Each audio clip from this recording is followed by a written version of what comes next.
The church bells rang in the dead of night, though the clock read far from dawn. Rain lashed against the ancient stone walls of St. Hyacin Convent, a centuries-old monastery that had stood at the edge of Namhe Island for generations. The nuns inside were asleep, or at least they should have been. Inside the dimly lit corridors, Sister Yuna woke to the faint sound of chanting.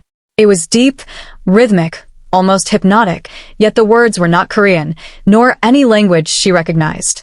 She sat up in her narrow bed, clutching the rosary that hung around her neck.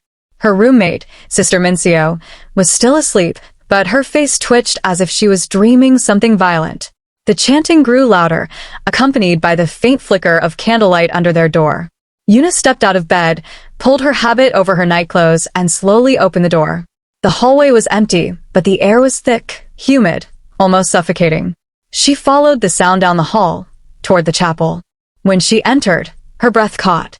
A group of nuns stood in a perfect circle in front of the altar, their faces hidden by shadow. Each of them held a candle, their voices rising in a strange, guttural prayer. In the center of the circle lay something covered by a black cloth, but whatever was beneath it was moving. One of the nuns turned her head toward Yuna. Her eyes were entirely black. The chanting stopped. Before Yuna could speak, the black cloth twitched violently and a pale, skeletal hand burst from underneath it.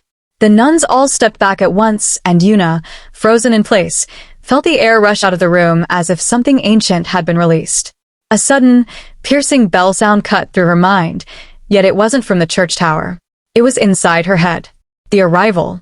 The next morning, Yuna told the Mother Superior, Sister Eunjin, what she had seen. But the elderly woman's face remained emotionless.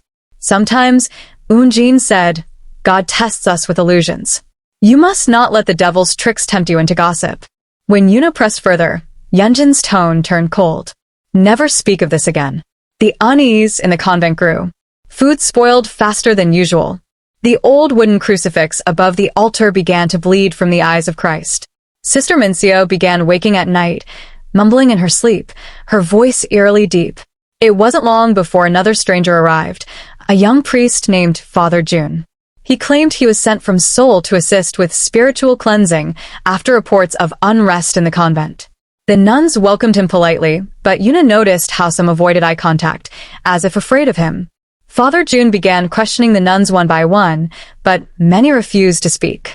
Finally, he confided in Yuna. This convent is built over the ruins of a pagan temple, he said. The nuns who first came here, they did not drive out the old gods. They made a pact with them. Yuna's stomach tightened. What kind of pact? June hesitated. A pact of silence and servitude. Every 50 years, a vessel is chosen to house the spirit of an ancient entity. That time is now. The possession. One night, the rain returned with vengeance, and the power went out. Only candlelight illuminated the stone corridors. Yuna was awoken by a horrible smell, like rotting meat mixed with incense. She followed it to the chapel again, and this time the black cloth was gone. On the altar lay Sister Mincio, bound by ropes, her eyes open but glassy. The same circle of nuns surrounded her, chanting in that same alien language. Their habits fluttered despite the absence of wind.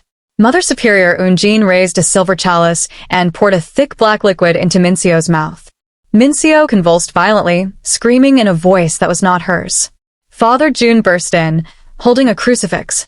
Stop this. In the name of God. The nuns turned to him in unison, their faces stretched into unnatural grins. Then they began to laugh. The candles blew out, and in the darkness, Yuna felt something rush past her, cold and heavy. Mincio's screaming stopped abruptly, replaced by slow, raspy breathing. When the candles flared back to life, Mincio was standing, her ropes burned away, and her black eyes were fixed on Yuna. From that night, Mincio was no longer herself. She roamed the convent, whispering things to the other nuns that made them cry or faint. Crucifixes fell from walls when she passed. Even Father June began to falter in his faith, waking with scratches on his chest. Yuna tried to leave the convent, but the gates were locked and the phone lines were dead. One night, she found Father June in the library, frantically flipping through ancient texts. She's not just possessed, he said, voice shaking. She's the vessel. If the ritual completes on the next blood moon, she'll be lost forever, and the entity will walk the earth freely. They had 3 nights. The final ritual. On the night of the blood moon, the convent was eerily quiet. Yuna and June hid behind the confession booth, waiting for the ritual to begin. But then Yuna heard her name. It was Minsio's voice, but softer, the way it used to be. "Yuna, help me." She stepped out from hiding, ignoring June's warning. Mincio was standing by the altar, trembling, tears rolling down her cheeks.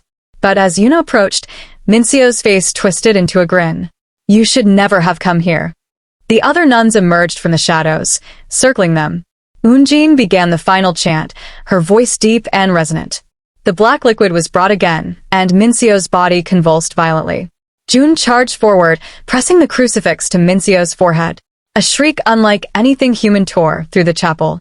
The candles exploded, showering them with molten wax.